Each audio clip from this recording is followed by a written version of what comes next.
1960കളിൽ ജനസംഘം എന്ന പാർട്ടികളുണ്ടാക്കി കോൺഗ്രസിനെ നേരിടാൻ ഒന്നിച്ചപ്പോഴും 1976ലെ അടിയന്തരാവസ്ഥയ്ക്ക് ശേഷം ഇന്ദിരാഗാന്ധി സർക്കാരിനെതിരെ പ്രതിപക്ഷം കൈകോർത്തപ്പോഴും 77 വർഷത്തെ ചരിത്രത്തിലുടനീളം ഇന്ത്യ നിരവധി രാഷ്ട്രീയ പ്രക്ഷോഭങ്ങൾ അനുഭവിച്ചിട്ടുണ്ട്. 1990കളിലെ അസ്ഥിര സർക്കാരുകൾ അടൽ ബിഹാരി വാജ്പേയിയുടെ നേതൃത്വത്തിലുള്ള ആദ്യ BJP സർക്കാരിനെ അസ്ഥിരപ്പെടുത്തിയിരുന്നു. ഇപ്പോഴിതാ പ്രധാനമന്ത്രി നരേന്ദ്രമോദിയുടെ NDA സർക്കാരിനെ എതിർക്കാൻ രാജ്യത്തെ ഏറ്റവും വലിയ പ്രതിപക്ഷ പാർട്ടികൾ ഒന്നിച്ചിരിക്കുന്നു.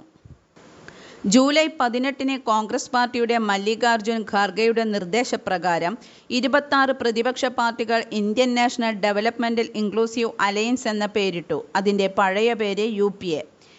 ഈ പാർലമെന്ററി സഖ്യം 2024ലെ പൊതു തിരഞ്ഞെടുപ്പിൽ രാജ്യത്തെ നിലവിലെ ഭരണകക്ഷിയായ BJPയെ പരാജയപ്പെടുത്തുമോ എന്ന് കണ്ടറിയണം.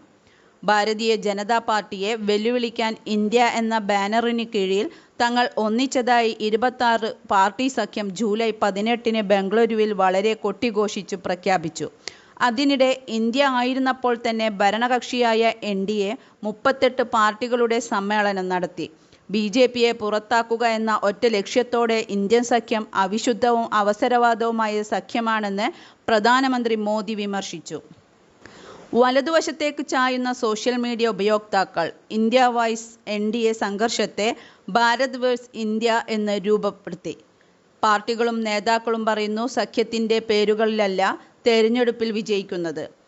ഇന്ത്യൻ സഖ്യം രൂപീകരിക്കുന്ന 26 പ്രതിപക്ഷ പാർട്ടികളിൽ ബംഗളൂരുവിൽ നടന്ന പ്രതിപക്ഷ യോഗത്തിൽ തൃണമൂൽ കോൺഗ്രസ് അധ്യക്ഷയും പശ്ചിമ ബംഗാൾ മുഖ്യമന്ത്രിയുമായ മമതാ ബാനർജിയാണ് പുതിയ പേര് നിർദ്ദേശിച്ചത്.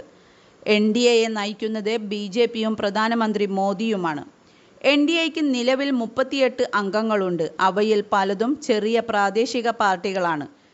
AIADMK, ലോക ജനശക്തി പാർട്ടി, ശിവസേന തുടങ്ങിയ പ്രധാന പങ്കാളികളുണ്ട്.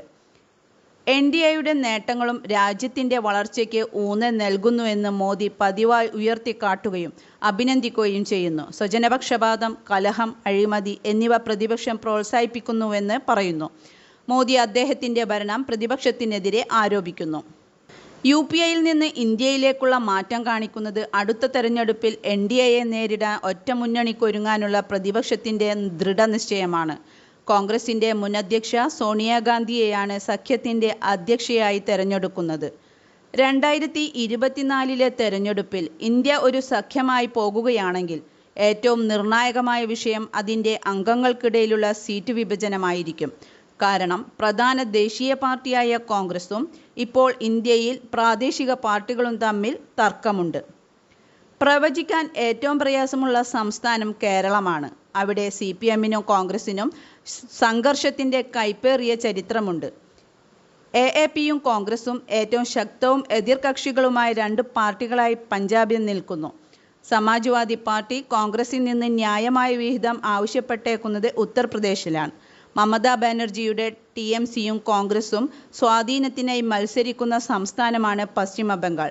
പശ്ചിമ ബംഗാൾ രണ്ടാമത്തെ വലിയ സംസ്ഥാനമാണ്.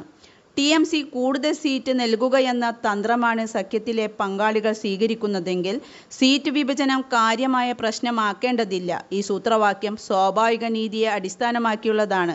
ആകെ 543 ലോക്സഭാ സീറ്റുകളിലാണ് തെരഞ്ഞെടുപ്പ്. എല്ലാ UPA അംഗങ്ങളുടെയും ഇപ്പോൾ ഇന്ത്യയിൽ ചേർന്ന കക്ഷികളുടെയും സീറ്റുകൾ കൂടി കൂട്ടിയാൽ നിലവിലെ ലോക്സഭയിൽ അവരുടെ ആകെ സീറ്റ് 89% അല്ലെങ്കിൽ 485 സീറ്റുകൾ ആയിരിക്കും. 2019ലെ തിരഞ്ഞെടുപ്പിൽ 144 സീറ്റുകൾ UPAയുടെ 26 പാർട്ടികളിൽ 17 നേടി ലോക്സഭയുടെ 27% പ്രതിനിധീകരിക്കുന്നു. കോൺഗ്രസ് 52 സീറ്റുകൾ ലീഡ് ചെയ്യുന്നു. DMK 23, DMC 22, JDU 16 സീറ്റുകളിലും. പുതുതായി ചേർത്ത ഇന്ത്യയുമായി ബന്ധപ്പെട്ട കക്ഷികളെല്ലാം പരിഗണിക്കുകയാണെങ്കിൽ അവരുടെ ആകെ സീറ്റ് എണ്ണം 284 കൂടും.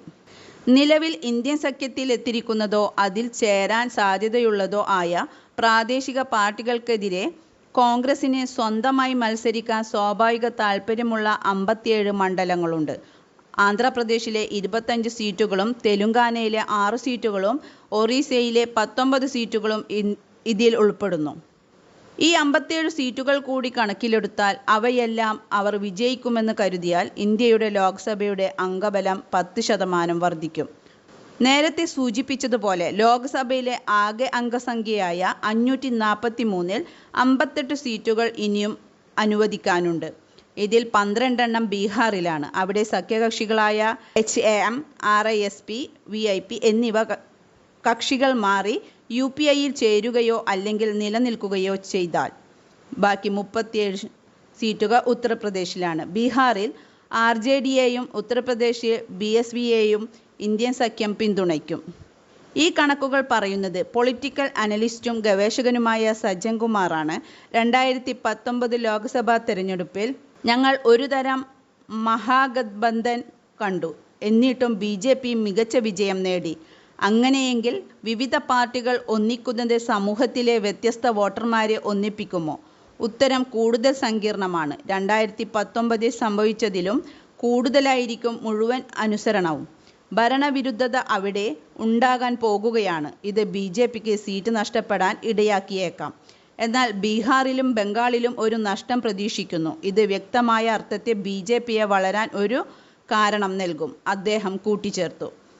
പ്രതിപക്ഷം അവരുടെ എണ്ണം മെച്ചപ്പെടുത്താൻ പോകുകയാണ്. കോൺഗ്രസ് അതിൻ്റെ കണക്കിൽ എന്തെങ്കിലും കൂട്ടിച്ചേർക്കലുകൾ നടത്തിയേക്കാം.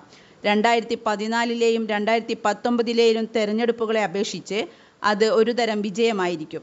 പറയുന്നതനുസരിച്ച് അടൽ ബിഹാരി വാജ്പേയിയുടെ കാലത്ത് NDA എല്ലാവർക്കും വ്യത്യസ്ത ആശയങ്ങളുടെ ഒരേ ധർമ്മസങ്കടം ഉണ്ടായിരുന്നു.